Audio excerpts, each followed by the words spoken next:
Good morning friends, অন্তিম পলের ছাদ বাগানে আপনাদের সবাইকে স্বাগত। আর আজকে গুড মর্নিংয়ে দিলাম আপনাদের, তার কারণ এখন বাজে সবে 6টা। আমি কিন্তু চলে এসেছি ছাদে। আর কালকে ওই যে দুপুরবেলা ছাদে এসে এমন গরম আর এমন রোদ ছিল যে ওই যে আমি ভাজা ভাজা হয়ে যাচ্ছিলাম। তো কালকেই আমি প্রতিজ্ঞা করে গেছি আজকে সকাল সকাল যাব। আর দেখুন কালকে ওই যে কপি টপি সব যেসব তুলেছিলাম সব পাতা যেখানে সেখানে ফেলে চলে গেছি, মানে এতটাই রোদ ছিল আর ছাদে দাঁড়ানো যাচ্ছিল না। তো সকাল সকাল আসলে কিন্তু ছাদে যেমনি ভালো লাগে সময় কাটাতে ছাদে, আর অনেক কাজও হয় ঠান্ডায় ঠান্ডায়। তাছাড়া আজকে আমি একটা বেড রেডি করব, আর ওই যে অত রোদ গরমে এসে শান্তি করে মানে ভালো করে সেই বেডটা রেডি করা সম্ভব হয় না। আর এখন যে বেডগুলো আমরা তৈরি করব সেটা কিন্তু খুব ভালো করে তৈরি করতে হবে। একটু ভেবেচিন্তে, যে খাবার কিন্তু সব সময় মাটিতে মেশানোর আমরা সুযোগও পাই না। এই যে সময়টা ড্রাই ওয়েদার চলছে, এখন হচ্ছে খুব ভালো করে খাবার দিয়ে, যতটা সম্ভব খাবার দিয়ে আমরা অনেক দিনের জন্যে বেডটা রেডি করে নেব। আর এই বেডটা মোটামুটি যে একবার আমি খাবার দেব, এই পুরো গরমটা চলে যাবে। মোটামুটি দেখুন একবার যদি ভালো করে তৈরি করে নিই তাহলে 3-4 মাসের জন্যে মাটি তৈরির আর আমাদের কোনো চিন্তা নেই। মানে এবারে আমি যে সবজিটা বসাবো সেটার জন্যে খাবার হয়ে গেল। আর মাঝে মাঝে যেমন খোলের সার আমরা দিই, ড্রাই ওয়েদারে তো তেমন দেওয়া যেতেই পারে। আর এদিকে দেখতে পাচ্ছেন অনেকটাই বেশ পরিষ্কার হয়ে গেছে। আর এখানে গত বছর যে ভেন্ডি গাছগুলো ছিল, এই যে তুলে ফেললাম, দেখতে পেলেন আপনারা, ভেন্ডি গাছগুলো একেবারে কাঠের মতো হয়ে গেছে গাছগুলো। গাছগুলো যেমনি মোটা হয়েছিল আর গত বছর তেমনি কিন্তু ভেন্ডি পেয়েছিলাম একেবারে মন ভরিয়ে। প্রথম দিকে তো অত ভেন্ডি আমি পাইনি, কিন্তু পরের দিকে প্রচুর ভেন্ডি পেয়েছিলাম। আর এইখানে মাটিটা দেখছি একটুখানি শক্ত হয়ে গেছে, মানে এই মাটিটাকে কিন্তু এবার বেশ আলগা করতে হবে খুঁড়ে, তা না হলে ভালো সবজি এখান থেকে পাবো না। ওই যে সবসময় বলেছি, মাটি যত ঝুরঝুরে হবে যে কোনো সবজি ফুল তত ভালো হবে। আর এখানে এই যে খানিকটা পাতা তো দিয়ে দিলাম আমি যেখানে সার বানাচ্ছি ওখানে, আর খানিকটাই যে শুকনো পাতা ঘাস এখানে আমি গর্ত করে একটু পুঁতে দেব, এখানে সার হয়ে যাবে ওটা। এরকম বেডের মাঝে মাঝে যদি আমরা কিচেন ওয়েস্ট, এই যে শুকনো পাতা এরকম চাপা দিয়ে দিয়ে সার বানিয়ে নিই তাহলেও কিন্তু বেশ ভালো হয়। এটা টবের একটু বড় টব হলে টবের কোণে কোণেও করা যেতে পারে। তো এই যে গার্ডেন ওয়েস্ট, কিচেন ওয়েস্টের এখন যতটা ভালোভাবে ব্যবহার করছি, আগে কিন্তু এতটা ভালোভাবে ব্যবহার করা হতো না, সব ফেলেই দিতাম বেশিরভাগটা। আর শুধু খোলের সারেই মোটামুটি আমার গাছগুলো হতো। কিন্তু এগুলো দিয়ে এত ভালো এখন রেজাল্ট হচ্ছে, এখন তো আর এক ফোঁটাও ফেলা হয় না। আর সব থেকে বড় সুবিধে এটা, সব সময় গার্ডেনটা কিন্তু পরিষ্কার থাকে। এই যে গার্ডেন ওয়েস্টটাকে ভালোভাবে ইউটিলাইজ করার ফলে একটুও নষ্টও হয় না, আর খুব ভালো সারও সব সময় তৈরি হচ্ছে। আর এদিকে আমি খুব ভালো করে এই যে খুঁড়ে নিয়েছি, আর দেখুন পুরো রেডি হয়ে গেছে আমার বেডটা। এইবারে এখানে আমি মিশিয়ে দেব বেশ বেশি করে একটু গোবর সার। আর এই দেখুন গোবর সার দিয়ে দিয়েছি। আর এর সাথে ওই যে কালকে বানিয়েছিলাম যে হাড় গুঁড়ো, শিংকুচি, ওই সব দিয়ে যে একটা সর্ষে খোল দিয়ে সার, ওই সারটাও দিয়ে দিলাম বেশ অনেকটা পরিমাণে। তো মাটিটা খুব ভালো রেডি হয়ে যাবে।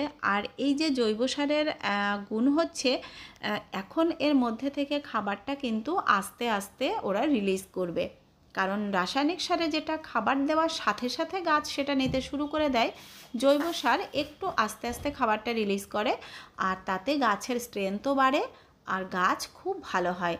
তো এখন এই যে ড্রাই ওয়েদারে আমি গোবর সারটা বেশি করে মিশিয়ে নেব মাটিতে, কারণ এই গোবর সার যদি আমি আর বর্ষার আগে ধরুন দিতে নাও পারি তাহলেও কিন্তু কোনো অসুবিধা নেই, একেবারে 7-8 মাস পর মানে আবার সেই সেপ্টেম্বর অক্টোবরে আমি সার মেশালেও হবে।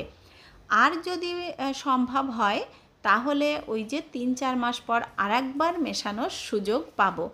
আর একবার যদি বর্ষা নেমে যায় তারপরে কিন্তু আর এই যে গোবর সারগুলো ব্যবহার করা ভীষণ প্রবলেম হয়। এমনিতেই গোবর সারে প্রচুর পরিমাণে কীর্ণ হয় আপনারা জানেন, আর ওই যে সদ্য সদ্য দিলে তো তখন ওটা আরোই বেশি হবার সম্ভাবনা থাকে। তাছাড়াও বৃষ্টির দিনে এই যে এত খোঁড়াখুড়ি করে এত সুন্দরভাবে কিন্তু মাটিটা তৈরি করা যায় না। এখন যত মাটিটা ওই যে কম জল একটু ঝুরঝুরে থাকে, এখন মাটি তৈরি করতে খুবই সুবিধা। তো আপনারাও যারা বেড রেডি করবেন এই সময়ে বেশি করে গোবর সার দিয়ে এরকমভাবে বেডটা রেডি করে রাখতে পারেন। আর যদি ভাবছেন গোবর সার পাচ্ছেন না, তাহলে ওই যে কিচেন ওয়েস্ট, তারপর পাতা পচা সার এইগুলো বানিয়েও ব্যবহার করুন, দেখুন এগুলোতেও খুব ভালো কাজ হবে। এবার এই যে জল দিয়ে ভিজিয়ে একটু নরম হলে আবার একটু খুঁড়ে খুঁড়ে দেব, ভেঙে একটু গুঁড়ো করে ওই যে গোবর সারগুলো। তারপরে কিছু একটা বীজ এখানে বপন করব। তো কি বপন করব এখনও ঠিক করিনি, দেখা যাক কি বপন করি। আর এই দিকে এই যে যে লাউ গাছটা ছিল এখানে, লাউ গাছটার কিন্তু বয়স হয়ে গেছে অনেকটা, মানে এই যে একসাথে চারা, একটা তো লাউ ধরে গাছ মরেও গেল, আর এই দেখুন এই লাউ গাছটা এখনও এখানে এই যে ছোট্ট ছোট্ট হয়ে সবে বেয়ে বেড়াচ্ছে। তো ওই যে পাতাতে সাদা সাদা যে পোকাগুলো ধরে গেছিলো, তো ওইগুলো আর মনে হচ্ছে ধরবে না, ওরা কয়েকদিন এসে এখন তো নতুন যে পাতাগুলো হচ্ছে দেখুন পাতাগুলো বেশ পরিষ্কার আছে। তো আমি এটাকে আর এখানে না রেখে বরং আমার যে লাউ গাছটা ওই যে মরে গেল ওইখানে দিয়ে দেব। ওই বস্তাটা ফাঁকাই আছে, আর ওইখানে লাউ গাছের জন্য কিন্তু খুব ভালো উপযুক্ত জায়গা, কারণ সাইডেই রয়েছে ওই যে গ্রিলটা, ওটা ধরে ধরে উঠতে পারবে। তো এখানে এই যে একটুখানি খুঁড়ে, এখানে আর মাটি তৈরি করার কিছু নেই, কারণ কয়েকদিন আগেই এটা তৈরি করে এই যে বসানো হয়েছিল, মাত্র 1.5-2 মাসও হয়নি এখনও। তো এখানেই দিয়ে দেব। তো এখন হবে কি না জানি না, হয়তো হবে, কারণ দেখছি ডগাগুলো আবার বেশ একটু তরতাজা হয়ে বেরোতে শুরু করেছে। তবে এখন কিন্তু এর ফুল ফল যাই আসবে সবই ভেঙে দিতে হবে, কারণ এত ছোট গাছে যদি ফুল ফল নিতে শুরু করি তাহলে গাছটা আর ভালো হবে না। আর এদিকে যে ক্লিপগুলো এই যে রয়েছে, এই ক্লিপগুলোর সাথেই সব আটকে আটকে দাঁড় করিয়ে দেব গাছটাকে। আর এই যে ক্লিপগুলো আমি অনলাইনেই নিয়েছিলাম, ক্লিপগুলো কিন্তু বেশ কাজের, খুব ভালো, আমি বেশ অনেক দিন ধরেই ব্যবহার করছি। এই যে গাছ এভাবে আটকাতে খুবই উপকারী। এই দেখুন, দাম বেশি নয়, একটা প্যাকেট নিয়েছিল মনে হয় 150 টাকা, আর থাকে তো প্রচুর, মানে ওটা কত বছর চলে যাবে তার নেই ঠিক। আর এই দিকে যে আরেকটা লাউ গাছ আমি দিয়েছিলাম সেই গাছটাও দেখছি এখন একটু একটু চেহারা নিতে শুরু করেছে, আর এখানে যত ফুল ফল আসছে এখন কিন্তু আমি ভেঙে দিয়ে গাছটাকে বড় করব। তো আপনারাও যদি এরকম ছোট্ট লাউ গাছে আপনাদের ফুল এসে যায় তখন কিন্তু ফুল ফলটা ভেঙে দেবেন, বেশি ছোটোতে ফুল ফল নিলে গাছ ভালো হবে না। আর এই যে দেখুন এই ফুলটা মনে হচ্ছে আমাদের দিকেই তাকিয়ে আছে, এত সুন্দর কালার হয়েছে। আর এই দিকে যে শশা গাছ বসিয়েছিলাম দুটো, একটা তো এই যে হবে কিনা সন্দেহ, পাতাগুলো একেবারেই নষ্ট হয়ে গেছে, তো কেটে পুরো ফেলে দিলাম। আর এই গাছটা একটু ভালো হয়েছে মনে হচ্ছে, পাতাগুলো এই যে একটু বড় হয়েছে, তো একটু পোকার আক্রমণও দেখতে পাচ্ছি, ওই যে আমার যে ঘরোয়া কীটনাশক ওটাই একটুখানি দিয়ে দিলাম। এটারও অবস্থা খুব খারাপ, হবে কিনা জানি না। আর কালকে জবা গাছগুলো যখন এই যে খাবার দিলাম, এই জবা গাছটা বাদ পড়ে গেছে, আসলে এটা রয়েছে দূরে তো দেখতেও পাইনি। একটু কেয়ার করলেই কিন্তু এই যে দেশি জবা থেকে আমরা প্রচুর পরিমাণে জবা পেতে পারি। আর সেটা সেদিনই গ্যালারি ঘাঁটতে ঘাঁটতে দেখছিলাম আমার 21 সালের কিছু ফটো তোলা রয়েছে আমার বাগানেরই জবার, থালা ভর্তি ভর্তি তখন আমি জবা তুলতাম, প্রচুর জবা হতো আমার এই যে টবে টবে। তো সেটা এখন কেয়ারের অভাবেই একটু হচ্ছে না। তো এবার আবার এই দেখুন একটুখানি কেয়ার করেছি, আবার কিন্তু জবা পেতে শুরু করেছি। তো এই জবাগুলো কেয়ার এতটাই সহজ, এগুলো তো আমাদের কিনতেও হয় না, এই একটা জবাও কিন্তু আমার কেনা না, সব ওই ডাল ভেঙে ভেঙে দেশি জবাগুলোর আমি তৈরি করেছি বাগানে। কিছুটা ওই যে পাশের বাড়ির বৌদি হাঁটতে যায় সকালে, ভালো ভালো ডাল আমাকে এনে দিয়েছে, এই যে যেটা আমি কেয়ার করছি এইটাও কিন্তু ওই বৌদি এনে দিয়েছিল, ভীষণ সুন্দর জবাটা, এর আগে একদিন একটা ফুটেছিল আমি দেখিয়েছিলাম।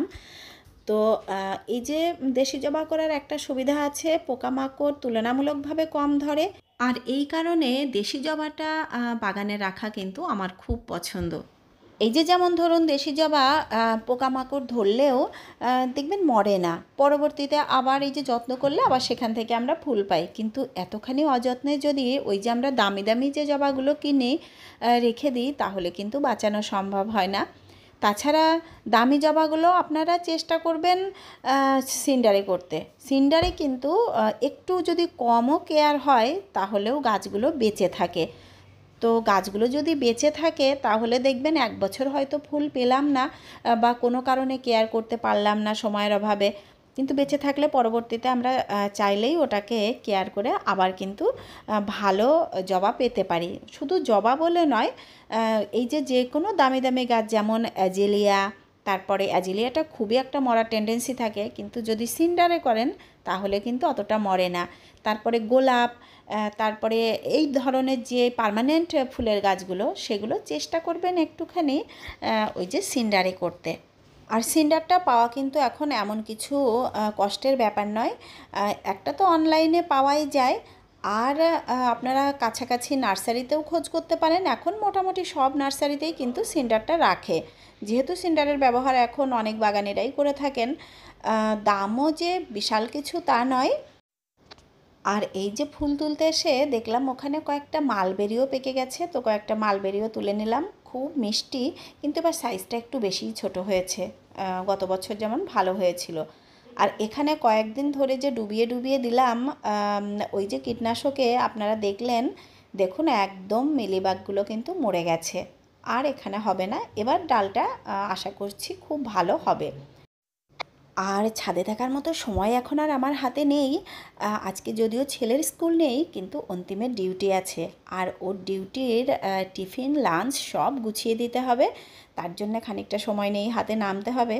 তো ছেলের স্কুল নেই তো কি হয়েছে, ছেলের থেকেও বেশি টাইম ওর পেছনে যায় ডিউটি যাওয়ার আগে, কারণ একটা জিনিসও নিজে হাত দিয়ে নেয় না, প্রত্যেকটা জিনিস হাতে উঠিয়ে উঠিয়ে দিতে হয়, রুমালটাও নিজে নিয়ে নেয় না। তো সব কিছু চোখের সামনে থাকলেও সে দেখতে পায় না, একটা করে সব হাতে তুলে দিতে হয়। তো এখন যাই নিচে, আর এদিকে ছাদের কাজকর্মও মোটামুটি আমার কমপ্লিট হয়ে গেছে, আর নিচে থেকে একটু সবজি পরে চলুন তুলবো। তো এই যে স্নান পুজো সেরে বেশ খানিকক্ষণ পরে আমি চলে এলাম পেছনের বাগানে, আর এখানে খুব সুন্দর কিছুটা পুঁইশাক কয়েকদিন ধরেই দেখতে পাচ্ছি হয়েছে, তো একটু তুলে নেব। আর বেশ খানিকটা ফলও হয়েছে, তো কাঁচা কাঁচা এই যে একটু তুলে নেব। আর ডগা বেশি নেই, মাত্র 2টোই ডগা রয়েছে, কিন্তু ডগাগুলো ভীষণ কচি, খুব সুন্দর হয়েছে। আর এদিকে দেখুন টমেটোও ধরেছে। তো আমিও চলে এসেছি ভিডিওটির একদম শেষ পর্যায়ে, আর এতক্ষণ যারা দেখলেন তাদেরকে অসংখ্য ধন্যবাদ। ভালো লাগলে লাইক কমেন্ট শেয়ার করবেন, আর যারা আমার একদম নতুন বন্ধুরা আছেন তাদের যদি ভালো লাগে তাহলে চ্যানেলটিকে সাবস্ক্রাইব করে নেবেন। তো আপনারা সবাই খুব ভালো থাকবেন, দেখা হবে আবার নেক্সট ভিডিওতে। টাটা।